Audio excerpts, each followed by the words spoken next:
자, 병발 사례를 좀 보도록 합니다. 이 병발 사례는 원래 공무원 시험 쪽에서 출제가 되지 않았던 영역인데 최근에 시험 문제에서 출제가 되기 시작했습니다. 이 병발 사례는 좀 어려워요. 그래서 과거에 사법시험에서 간혹 한두 문제 출제가 될 정도였었는데 최근에 공무원 시험에서 출제가 되기 시작했습니다. 자, 만약에 이 병발 사례가 출제가 자주 되지는 않겠지만 혹 출제가 된다면요. 여러분이 준비하는 시험에서 출제가 된다면 나오는 것은 딱 하나입니다. 자, 그것만 잘 캐치하시면 됩니다. 자, 일단 사례를 보도록 하죠. 자, 갑이 살인죄의 고의로 A를 향하여 총을 발사했던 겁니다. 자, 이 사안에서 나올 수 있는 경우의 수는 4가지인데요. 이 4가지 경우의 수에서 이 4가지 사례가 모두 출제가 되는 건 아닙니다. 이 첫 번째하고 두 번째하고 네 번째를 보면 자, 이때 갑의 주체가 나는 것인데 구체적 부합설과 법정적 부합설이 결론이 같이 하는 부분이 있고 결론을 달리하는 부분이 있습니다. 추상적 부합설은 볼 필요가 없어요. 자, 그랬을 때 이 두 학설이 결론이 달리하는 것이 딱 하나입니다. 그것이 세 번째죠. 요 세 번째만 알고 계시면 되고 첫 번째와 두 번째, 네 번째는 구체적과 법정적이 결론이 같기 때문에 이것은 물어보질 않아요. 그래서 물어볼 수 있는 경우의 수는 세 번째 뿐이다는 겁니다. 그래서 문제집 가보게 되면 이 세 번째만 나와 있을 겁니다. 자, 다시 한번 말씀드립니다. 병발 사례는 출제가 잘 되지 않습니다. 그러나 최근에 출제가 되기 시작했다. 만약에 출제가 된다면 나올 수 있는 것은 이 세 번째 사안뿐이다는 거예요. 자, 다시 한번 봅니다. 자, 갑이 살인죄의 고의로 A를 향해서 총을 빵 쐈는데 A에게 명중하진 않았습니다. A를 다치긴 했어요. 다치긴 했는데 옆에 있던 B가 그 총알에 명중해서 B가 사망하게 됩니다. 자, 그랬을 때 갑의 죄책은 하는 거예요. 자, 구체적 부합설은 이런 결론을 내리고요. 법정적은 이런 결론을 내리는데 이런 결론이 중요한 것이 아닙니다. 결론이 중요한 것이 아니라 이때 이 세 번째 사안에서 구체적과 법정적이 결론이 같느냐 다르냐 그것만 물어봅니다. 자, 기출문제 가보죠. 자, 쭉 읽어보시고 을에게 상해를 입히고 옆에 있던 병이 맞아 사망했다. 우리가 방금 읽었던 이 세 번째 사안이죠. 그랬을 때 구체적과 법정적은 결론이 다르다는 거죠. 동일하다 했기 때문에 틀린 겁니다. 이것만 알고 계시면 됩니다. 그래서 문제를 물어볼 때는 이 사안을 주고 구체적과 법정적이 결론이 같느냐 다르냐 그것만 물어볼 겁니다. 자, 마지막으로 인과관계의 착오를 봅니다. 자, 우리가 고의의 인식대상에서 배웠듯이 이 인과관계는 고의 인식대상이 되죠. 그래서 고의 인식대상이 되기 때문에 여기에서도 착오 문제가 발생할 수 있는 겁니다. 자, 그러면 개념 보기 전에 자, 노트를 펴봅니다. 자, 노트를 펴보면 자, 그림 한 장이 나와 있는데요. 자, A하고 B는 연인 사이입니다. 자, 둘이 동해안 바닷가에 놀러 왔습니다. 그래서 동해안 바닷가, 해변가, 절벽에 왔어요. 절벽에 왔는데 그냥 단순히 온 것이 아니라 A가 B를 죽이려고 동해안 바닷가로 데리고 온 거예요. 그래서 A가 B를 죽이려고 의도는 뭐였느냐면 익사시키려고 동해안 바닷가로 온 거예요. 자, 밑에는 절벽 밑에는 바닷가입니다. 바닷가죠. 이렇게 바다가 있는데 요 밑에 요 맞닿은 부분에 이제 바위가 있죠. 바위가 있습니다. 자, A는 분명히 익사시키려고 밀었어요. 푸시 밀었습니다. 자, 그래서 B는 바닷가에 떨어졌습니다. 떨어졌는데 A가 의도한 바로 익사한 것이 아니라 이 밑에 바위가 많다 그랬죠. 그래서 이 떨어져서 바위에 부딪혀서 뇌진탕으로 사망했습니다. 결국 죽었습니다. 사망을 했다는 거예요. 자, A가 B를 밀은 것은 죽이려고 밀었잖아요. 결국 죽었습니다. 그래서 A가 의도한 바대로 인식한 바대로 실제 결과가 사망했다는 거죠. 그래서 인식과 실제는 일치합니다. 일치하는데 어떤 문제가 있느냐면 내가 인식한 것과 발생한 결과 사이에 있어서의 그 과정이 좀 다르죠. 나는 분명히 익사시키려고 밀었지 결국 뇌진탕으로 죽이려고 한 건 아니잖아요. 그렇죠? 그 과정만 다를 뿐이지 어쨌든 사망이라는 결과가 발생했다는 겁니다. 자, 그랬을 때에 이 A주책은 우리 전 시간에 배웠던 발생 사실에 대한 고의 기수, 즉 B에 대한 살인 기수죄를 인정할 것이냐, 아니면 뭐 착오, 이 부분도 착오니까요. 그 과정에서의 착오, 즉 인과 과정에서의 착오 문제이다 보니까 과실범으로 처리할까라는 부분이 이제 학설 다툼이 있는 거예요. 자, 그랬을 때 개념부터 잡고 갑니다. 자, 해결 방안. 자, A가 B를 밀어버릴 때 바닷가 밑에, 절벽 밑에 바위가 있다는 것을 이 사람이 예견했느냐? 지금 개념 정의를 잡고 있는 겁니다. 자, 만약에 예견했다.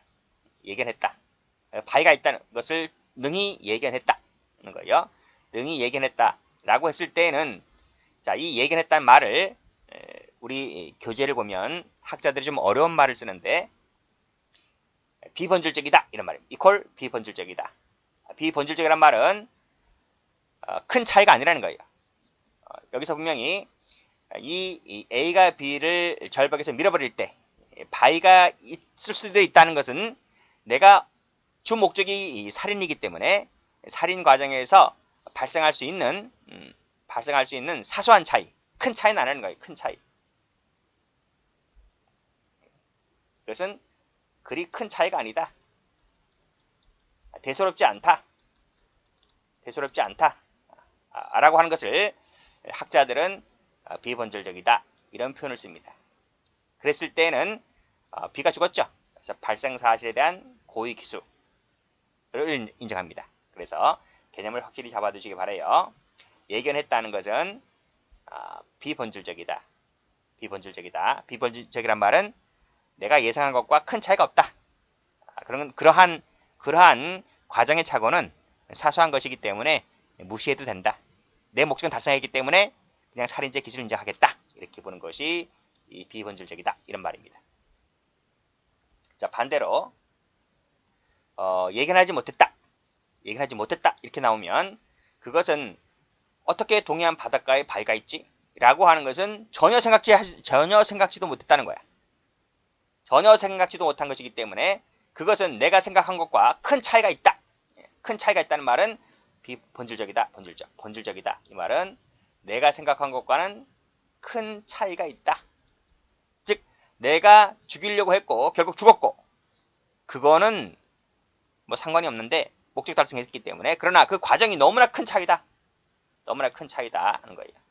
이랬을 때는 발생 사실에 대한 고의 기수가 아니라 과실범, 인식에 대한 미수와 발생에 대한 과실범의 상경 처리를 합니다.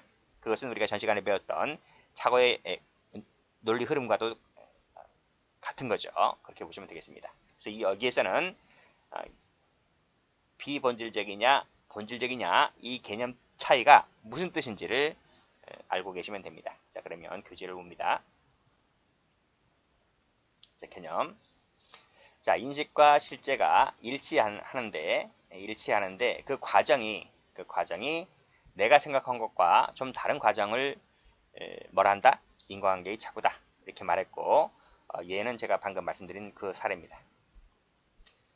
자, 법적 취급에서 학설은 두 가지 학설이 있어요. 객관적 귀속설이라는 학설도 있고 구성요건적 착오설 이런 학설도 있는데 우리나라의 다수설은 2번입니다. 1번은 이제 독일 학설이고요. 독일에 있는 학자들은 1번을 취하는 학자들도 많긴 하는데 우리나라는 거의 2번으로 가죠.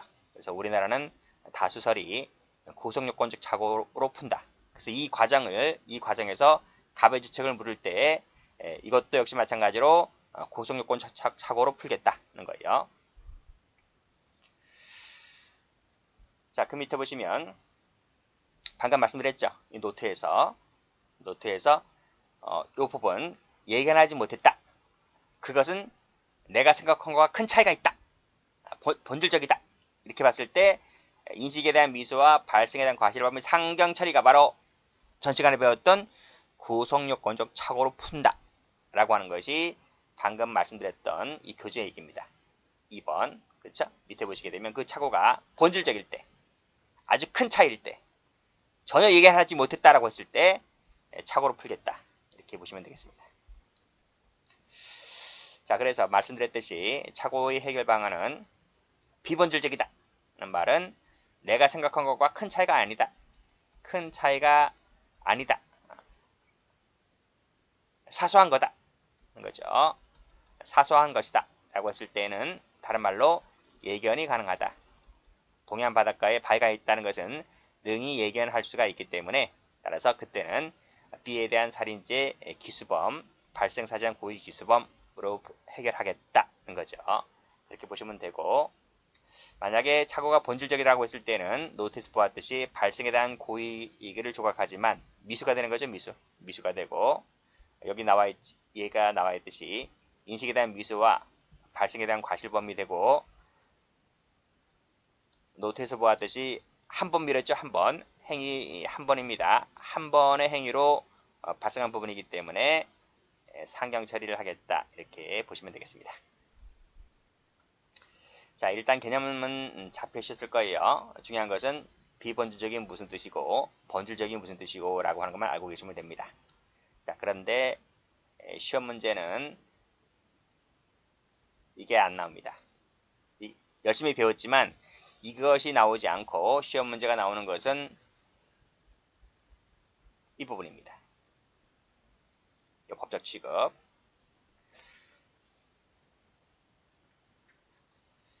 이 개괄적 고의 학설이 있죠. 요 사례가 나오고요. 이 학설이 취급이 나오는데 적지 마시고 요 학설을 물어본 것이 요 학설 5가지가 나오는데 이 학설 5가지를 물어본 것이 2002년도 월드컵 때죠. 사법시험에 출제가 되었다가 08년도에 검찰직 7급에 출제가 되었다가 그리고 나서 쭉 출제가 안 되었어요.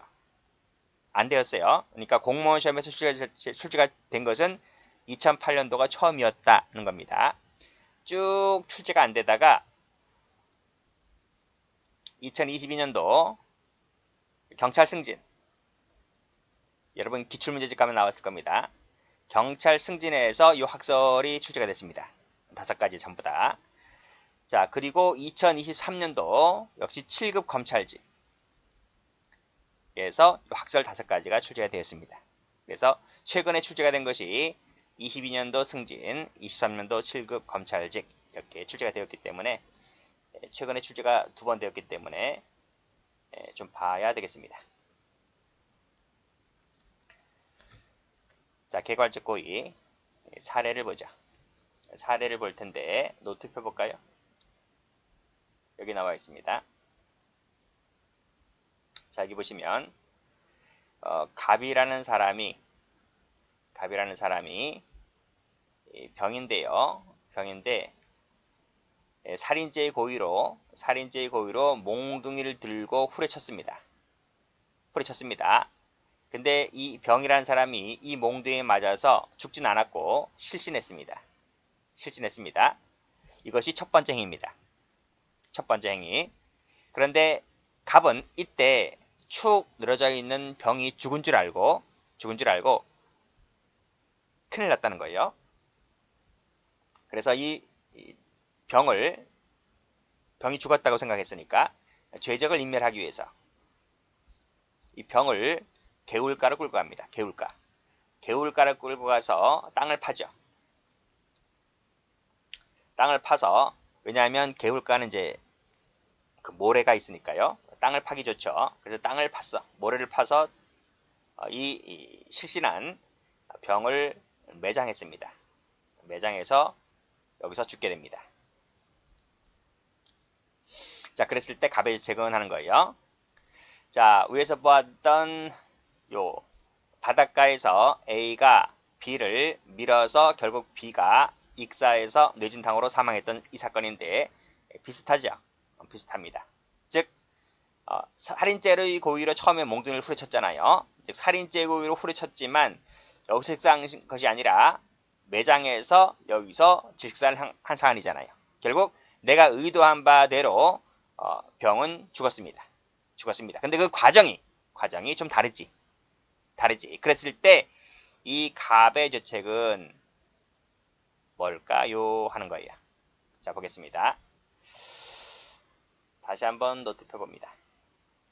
교재 펴봅니다. 기본서 펴보시면 자, 이 사례 나와 있죠?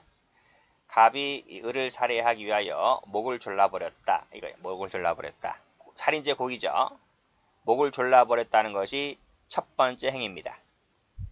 자, 실신하자 여기서 갑은 사망한 것으로 오인하였다. 이 부분에 과실이 존재하는 겁니다. 그쵸? 좀 더 주의 깊게 살펴보았었더라면, 즉 맥을 짚어본다든지 했었더라면 이 을이 죽었는지 알았는지 능히 알 수 있었음에도 불구하고 그러한 부주의로 인해서 죄적을 인멸할 목적으로 또 다른 고의죠. 뭐 여기서는 목적을 했었지만 뭐 고의나 목적이나 그쵸? 자, 목적으로 웅덩이에 매장하였다는 겁니다. 이것이 두 번째 행위입니다. 즉 첫 번째 살인죄의 고의로 목을 졸라버렸다. 두 번째 죄적을 인멸할 고의로 웅덩이를 팠다는 겁니다. 그래서 고의가 두 개, 행위도 두 개. 자, 그랬을 때 갑의 죄책은 하는 거예요. 개념. 행위자가 첫 번째 행위에 의해서 살인죄 결과가 발생했다고 믿었는데 실제로는 두 번째 행위에 의해서 사망의 결과가 발생한 경우를 뭐란다? 이 개괄적 고의 살해다 라고 하는 것인데 이 개괄적이란 말을 누가 붙였느냐면 여기 안 나오네. 독일의 학자입니다. 베버라는 독일의 학자가 1987년인가 그럴 거예요. 그 정도쯤 될 것 같아요. 자신의 논문에서 요 사안을 들고 사안을 얘기하면서 요 갑의 죄책은 뭘까요? 라고 해서 논문을 발표한 게 있는데 그래서 이 학설이 쭉 나오거든요. 뭐 베버라는 유명한 학자죠. 엄청나게 유명한 학자인데 그 후진들이 갑의 죄책은 뭐 이런 학설 이런 학설 쭉 나온 거예요. 이런 학설들이 전부 다 독일에 유학 갔던 우리나라의 형법학자들이 독일 책 베껴서 갖고 온 것들입니다. 그걸 이제 이렇게 정리해 놓은 거죠. 그런데 실제로 이 사안이 비슷하게 터진 것이 있어요. 그것이 요 판례가 있습니다. 요 판례가 터졌다는 거예요. 그랬을 때에 우리나라의 이 판례죠 판례 실무가들은 어떤 결론을 냈는가를 같이 보도록 하겠습니다. 1900이 아니고 800일 거예요. 자, 법적 취급. 요 5가지 학설이 있는데 먼저 노트 펴봅니다. 자, 먼저 첫 번째. 자, 요 첫 번째를 보도록 합니다. 첫 번째. 자, 미수범설이라는 학설이 있어요. 이 학설은 어떤 학설이냐면 첫 번째를 잘 보기 바랍니다. 즉 분명히 갑은 살인죄 고의로 후려쳤잖아요. 근데 병이 여기서 죽질 않아요. 맞긴 맞았지만 실신했습니다. 안 죽었습니다. 여기서 몽둥이를 후려쳤다는 첫 번째 행위는 끝난 거예요. 종료된 거예요. 행위는 종료됐습니다. 자, 그래서 죽이려고 했는데 쳤는데 안 죽었어요. 이게 살인 미수라는 거예요. 그리고 첫 번째 행위는 끝난 겁니다. 두 번째, 갑이 이 실신한 병을 개울가로 끌고 갑니다. 그래서 여기서 웅덩이를 파죠. 그래서 판 웅덩이에 병을 집어넣고 흙을 덮는 거예요. 여기서 질식사를 하게 됩니다. 이 부분은 첫 번째 행위가 끝났을 때 갑이 여기서 병이 죽었는지 안 죽었는지 좀 더 자세히 살펴봤었어야 했는데 여기에 부주의가 있다는 거야. 그래서 이 부분을 과실로 갑니다. 과실. 결국 죽었죠. 과실치사로 가는 거야. 자, 그래서 첫 번째 행위와 두 번째 행위가 각각 있죠. 각각 있으니까 실체적 경합이다. 실체적 경합. 이렇게 보았습니다. 자, 요 동해안 바닷가에서 떨어뜨린 것은 행위가 한 개라고 했잖아요. 이렇게 푸시한 것은 행위가 한 개이다 보니까 상경 처리가 됐는데 요 개울가에 웅덩이를 판 사건은 행위가 두 개입니다. 행위가 두 개라서 두 개라서 경합범위 된 거예요. 자, 결론은 똑같죠. 결론은 죄수는 말고 인식에 대한 미수와 발생에 대한 과실범의 상경이다. 여기서는 실경이다. 그 차이만 있을 뿐이지 첫 번째 미수와 두 번째 과실범의 죄가 두 가지가 되는 건 똑같은 거예요. 똑같은 거다. 이렇게 봤습니다. 자, 그런데요. 자, 나머지 학설들. 자, 두 번째, 세 번째, 네 번째, 다섯 번째는 결론이 똑같아요. 인과관계 차고설. 앞에서 뭐라고 했습니까? 기본서에서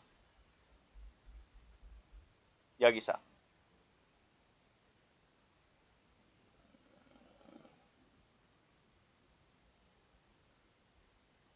요것도 차고라고 본다 그랬죠? 차고로 푼다 그랬죠? 다수설이. 그래서 인과관계도 객관적 구성요건 요소이기 때문에 고의인식 대상이 되므로 이것도 구성요건 차고로 푼다고 말씀드렸죠? 다수설이. 그래서 이 다수 학자들이 우리나라의 다수의 학자들이 요 인과관계 차고로 풉니다. 여기 다수설 나와 있죠? 다시 노트를 와보게 되면 자, 인과관계 차고설이 다수설인데 우리나라 학자들은 이 차고가 비본질적이다. 비본질적. 큰 차이가 아니다. 사소한 거다. 그런 건 사소한 거라는 거야. 사소한 것이기 때문에 따라서 살인죄 기수 하나로 처리를 하자는 견해가 인과관계 차고설입니다. 자, 세 번째는요. 객관적 귀속설리라는 견해도 있고 계획실현설리라는 견해도 있는데 전부 다 독일 학자들 견해입니다. 결론이 똑같아. 이게 무슨 학설인데요? 라고 묻지 마시고 전부 다 살인죄 기수를 인정했습니다. 자, 다섯 번째입니다. 자, 1986년도에 나왔던 판례라 그랬죠? 실무가들은 요 우리나라 대법원 판례는 개괄적 고의설을 취합니다. 개괄적 고의설이라고 하는 용어는 판결 요지에 나옵니다. 그래서 개괄적 고의설에 따르면 이때도 살인죄 기수가 됩니다. 자, 결론부터 말씀드립니다. 자, 두 번째, 세 번째, 네 번째, 다섯 번째는 모두 다 살인죄 기수를 인정했다. 는 것 알아두시고, 자, 미수범설만 살인미수와 발생 과실치사의 경합범 처리를 인정했다. 요렇게만 알고 계시면 됩니다. 미수범설만 결론을 달리하고 두 번째, 세 번째, 네 번째, 다섯 번째는 결론이 똑같다 하는 걸 알아두시면 됩니다. 자, 그리고 비판점이라든지 좀 더 자세한 부분은 기본서를 통해서 보도록 합니다. 자, 다시 한번 기본서 와보세요. 자, 미수범설 배웠죠? 첫 번째와 두 번째는 고의가 달라서 완전히 별개다. 이걸 하나로 봐서는 안 된다는 겁니다. 첫 번째 행위에 대해서는 살인죄 미수가 되고 이때 미수는 장의미수를 말합니다. 두 번째는 과실치사가 되는데 행위가 각각 있기 때문에 경합범위 됩니다. 자, 출제가 된 적이 있는데요. 이것을 상경하면 틀립니다. 그렇게 출제가 된 적이 있습니다. 최근에. 상경이 아니라 실경이다. 실경. 이렇게 한번 물어본 적이 있었고, 자, 그 다음 두 번째, 세 번째, 네 번째, 다섯 번째는 묶어보시면 전부 다 고의기수, 고의기수, 고의기수, 고의기수 똑같죠? 똑같아요. 자, 그렇게 받으시고, 자, 또 출제가 되는 것이 어떤 부분이냐면요. 이 부분입니다. 요게 비본질적입니다. 요걸 물어본 적이 많아요. 본질적 하면 틀려요.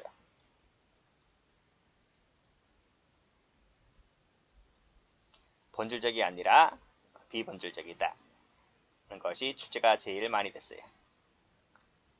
자, 본질적이 비본질적이 무슨 뜻인지는 제가 앞에서 말씀드렸습니다. 자, 그 다음, 자, 마지막에 출제가 된 부분이 2008년도인가 검찰직 7급에 나왔던 것인데 요 비판점입니다. 비판점. 다른 학설들의 비판점은요 안 나와요.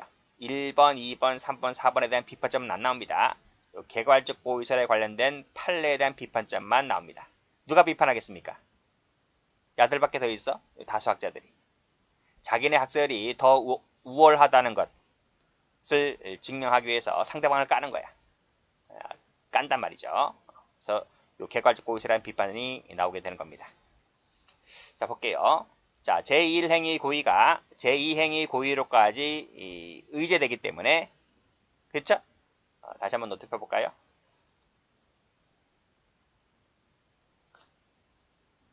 여기 첫 번째 고의가 마지막에 실현되었잖아. 여기서 동해안 바닷가에서 첫 번째 밀 때에 A가 B를 푸시 밀 때에 그 살인죄의 고의가 마침내 실현되었잖아. 그치? 여기서 이렇게 실현되었잖아. 그쵸? 결국 A에 대한 죄책은 B에 대한 살인죄 기수잖아요. 결국 실현됐단 말이에요. 이렇게. 이 사안도 마찬가지라는 겁니다. 첫 번째 고의가 분명 두 번째 이 갑이 개울가로 끌고 가서 이 병을 땅에 파묻을 때는 또 다른 고의였는데 분명 또 다른 고의잖아. 제 두 번째는 또 다른 고의였지만 그건 두 번째 고의는 중요하지 않다는 거예요. 첫 번째 고의가 마침내 이 B가 질식사를 당함으로 인해서 죽었다는 거야. 목적 달성했죠? 첫 번째 고의가 두 번째 거 필요 없고 개무시하고 첫 번째 고의가 마지막 결과 발생에도 개괄적으로 미치더라. 라고 하는 것이 다섯 번째 개괄적 고의설의 내용이었는데 학자들이 비판하기를 뭐라 그래요? 야, 어떻게 첫 번째 고의가 두 번째에도 미치냐? 그런 게 어딨냐 도대체. 그쵸? 여기 나와 있죠? 살인과 사체유기를 묶은 하나의 고의를 인정하는 것은 고의 한계를 벗어났다. 그리고 고의라고 하는 것은 행위 당시의 고의를 말하는데 행위 당시 두 번째 행위로 인해서 결국 죽었잖아요. 두 번째 행위로 인해서 죽었는데 그 첫 번째 몽둥이를 칠 때의 행위는 이 B가 죽을 당시 그 이전 고의잖아요. 사전 고의를 인정한 꼴이 된다. 그쵸? 이것은 죄형법정지가 요구하는 보장적 기능을 너네가 침해하고 있는 것이다. 라고 다수설은 비판하고 있는 겁니다. 다시 오면 고의란 구성요건적 고의를 말하는데 말씀드렸듯이 살인과 사체유기를 포괄하는 하나의 고의를 인정하는 것은 한계를 벗어났고 노트에서 필기되어 있듯이 사전 고의를 인정하게 된 것이다. 그래서 죄형법정지의 보장적 기능을 침해한 것이다. 두 번째는 고의 확장 위험이 있고 그래서 보장적 기능에도 반한다. 이 부분이 축제가 된 적이 있습니다. 자, 그렇게 정리를 해두세요. 판례 보자. 자, 기출문제도 한번 봐두세요. 13번, 14번, 15번 읽어보시고요. 자, 사실관계 읽어보시고요. 자, 판례 보시면 살인죄의 의도로 한 구타행위에서 직접 사망한 것이 아니라 매장행위에서 사망이 되었다 하더라도 전 과정을 개괄적으로 보게 되면 살해라고 하는 처음에 얘기했는 것이 결국은 실현되었다는 겁니다. 그래서 살인죄 기수 하나를 인정하겠다 이렇게 봤습니다. 여기서 개괄적이라는 표현이 나오죠. 그래서 학자들이 이 판례를 말하기를 개괄적 고의설 이렇게 부르는 겁니다. 자, 비슷한 사안이 있는데 이 개괄적 과실 사안을 좀 보도록 할까요? 자, 사실관계 보게 되면 첫 번째 상해를 가했다는 거예요. 여기서는 살인죄의 고의를 갖고 후려친 것이고 이 밑에 낙산 비치호텔 사건은 상해죄의 고의를 갖고 후려친 겁니다. 정신을 잃고 빈사 상태에 빠지자 을이 사망한 것으로 오인하였다. 이 부분에 과실이 존재합니다. 그래서 이것을 위정하기 위하여 13m 아래로 떨어뜨렸다. 결국 사망에 이르게 되었다. 갑의 죄책은 뭘까요? 하는 겁니다. 자, 차이가 있는 것은 여기서는 살인죄 고의였지만 두 번째 판례에서는 상해죄 고의입니다. 그 점이 차이가 있어요. 오신했다라고 했을 때 과실이 존재한다고 말씀드렸고 결국 죽었죠? 라고 했을 때 이 빈사 상태에 빠지자 사망한 것을 오인하였고 떨어뜨렸다라고 했을 때 능히 떨어뜨리면 죽을 수도 있다는 점에 대해서 그렇죠? 이 부분에 대해서 이렇게 사망에 이를 수 있다는 점에 대해서 충분히 예견이 가능하죠? 판례는 다음 시간에 배우는 결과적 가중법을 인정합니다. 그래서 상해죄 첫 번째 행위는 상해의 행위였지만 마지막에 요 사망에 이를 때, 요 과실이 존재한다는 겁니다. 과실은 결과적 가정법에서 외우겠지만 예견이 가능하다. 즉 떨어뜨릴 때 사망에 이를 수 있다는 점에 대해서 예견이 가능하다. 그래서 중앙 결과에 대한 고의 기술을 인정합니다. 우리 판례는. 그래서 상해치사죄의 일죄가 되죠. 기출문제에 나와 있는데 살인죄 하면 틀려요. 막 살인죄가 아니고 상해죄 고의자, 상해죄 고의이기 때문에 살인죄가 아니라 상해치사죄를 인정했다. 이렇게 정리하시면 되겠습니다.